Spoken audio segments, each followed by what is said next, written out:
यही मेरा स्वभाव नहीं है कि मैं शिकायत करूं, लेकिन उस रात ऐसा लगा जैसे ब्रह्मांड मेरे साथ एक क्रूर मजाक कर रहा था। मुझे आपको पूरी स्थिति बताने दें। मैं काम से लौट रहा था, थका हुआ, हमेशा की तरह अपनी बटन वाली शर्ट और फॉर्मल पैंट पहने हुए, क्योंकि कॉर्पोरेट जीवन को आरामदायक शुक्रवारों की कोई परवाह नहीं होती। घड़ी में 9:45 बजे थे और मेरे दिमाग में बस एक ही ख्याल था, अपने सोफे पर गिरकर कोई भी बेवकूफी भरा टीवी शो देखना ताकि दिमाग खाली हो सके। सड़कें शांत थीं, कुछ ज्यादा ही शांत। यह उन रातों में से एक थी जब स्ट्रीट लाइट्स भी मध्यम लगते हैं और फुटपाथों पर पड़ने वाली परछाइयां भी आपको घूरती हुई महसूस होती हैं। मैं घर के रास्ते में आधे रास्ते पर था जब मैंने अपने रियर व्यू मिरर में देखा। कुछ हेडलाइट्स थीं, बहुत करीब और असहज रूप से तेज। फिर अचानक लाल और नीली लाइट्स चमकने लगीं। मैंने मन ही मन अपनी किस्मत को कोसा और गाड़ी को साइड में लगाया। मेरा दिमाग दौड़ने लगा। क्या मैंने कोई सिग्नल तोड़ा? क्या मैं स्पीड लिमिट से ज्यादा तेज चला रहा था? नहीं, मेरा रिकॉर्ड पूरी तरह साफ है। फिर भी मैंने खिड़की नीचे की, हाथों को स्टीयरिंग व्हील पर साफ साफ रख दिया, जैसे कि मैं किसी ड्राइविंग सेफ्टी वीडियो में ऑडिशन दे रहा हूं। दो पुलिस वाले मेरी तरफ बढ़े। पहला, एक सार्जेंट, जिसका नाम बाद में पता चला कि ब्रैडली हैरिस है। उसने मुझे ऐसे देखा जैसे उसने मुझे अपनी दादी का पर्स चुराते हुए पकड़ लिया हो। उसके पीछे खड़ा दूसरा पुलिसकर्मी माइकल रैंडल था, जो किसी फुटबॉल खिलाड़ी की तरह मजबूत था, लेकिन चलता ऐसे था जैसे किसी म्यूजिकल शो के लिए ऑडिशन दे रहा हो। हैरिस खिड़की पर झुका, अपनी टॉर्च सीधा मेरी आंखों में चमकाते हुए। Good evening mister, licence and गाड़ी के कागज दिखाई, उसने आदेश दिया। उसकी आवाज किसी धारदार शीशे की तरह कटीली थी। मैंने अपने डॉक्यूमेंट्स उसकी तरफ बढ़ा दिए, आवाज में शिष्टाचार बनाए रखते हुए कहा, गुड इवनिंग ऑफिसर, कोई समस्या है क्या? हाँ, और बड़ी समस्या है, हैरिस ने ठंडे स्वर में कहा।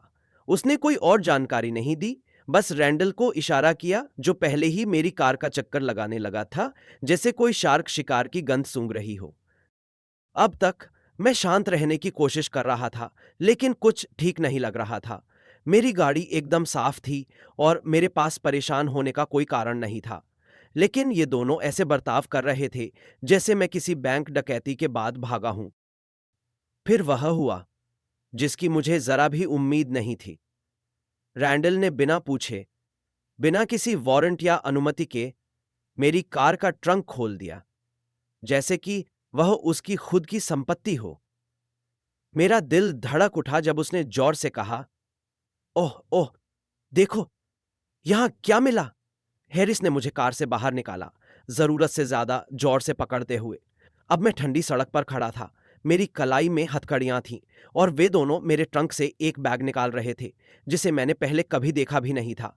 बैग के अंदर नकदी के बंडल थे और एक पिस्तौल जो किसी जंग से लौटकर आई हो।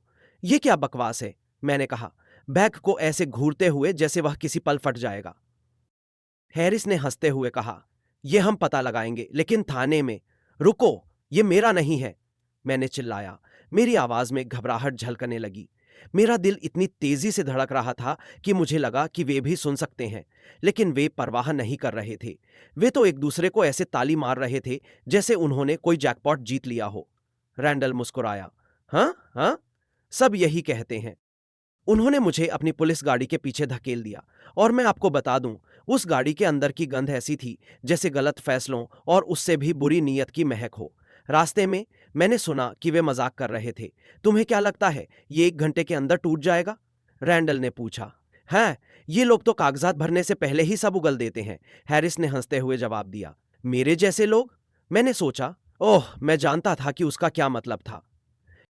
जब हम थाने पहुंचे तो मुझे एक ठंडी मेटल की मेज वाले कमरे में ले जाया गया। फ्लोरेसेंट लाइट टिमटिमा रही थी, एकदम किसी क्लिच हॉलीवुड फिल्म की तरह। हैरिस और रैंडल मेरे सामने बैठ गए। हैरिस ने अपने हाथों को मेज पर रखते हुए कहा, चलो, हमें समय बचाने के लिए सीधे बता दो कि तुम बैंक के पास क्या कर रहे थे। मैं बैंक के पास नहीं था, मैं अपने ऑफिस में था। मेरे बॉस से पूछो, सीसीटीवी कैमरे देखो, कुछ भी करो। वो बैग मेरा नहीं है, मैंने कुछ गलत नहीं किया, मैंने तिलमिलाते हुए कहा। लेकिन उन्हें कोई दिलचस्पी नहीं थी। रैंडल ने एक झूठी मुस्कान दी। समस्या यह है कि तुम्हारी उंगलियों के निशान उस गन पर हैं। अब या तो खुद मान लो या फिर सबूत खुद बयां कर देंगे। ये असंभव है। मेरा दिमाग तेजी से दौड़ने लगा। उन्होंने मेरे फिंगरप्रिंट रख दिए? कब? कैसे? तुम झूठ बोल रहे हो, मैंने गुस्से में कहा। हैरिस ने जोर से मेज पर मुक्का मारा, जिससे मैं चौंक गया। तमीज से बात कर, लड़के, तुम किसी को झूठा कहने की स्थिति में नहीं हो। घंटों तक उन्होंने मुझसे पूछताछ की, झूठे आरोप लगाए, मेरे शब्दों को घुमाने की कोशिश की, बस मुझे तोड़ने के लिए। लेकिन मैंने हार नहीं मानी। आखिरकार जब मेरी सुनवाई शुरू हुई तो अदालत में एक बड़ा मोड़ आया। मेरे वकील ने एक ऐसा सबूत पेश किया जो सब कुछ बदल सकता था। एक ट्रैफिक कैमरे की फुटेज जिसमें दिख रहा था कि रैंडल ने खुद मेरे ट्रंक में वह बैग रखा था। पूरा कोर्ट हॉल स्तब्ध था। हैरिस गुस्से में खड़ा हुआ।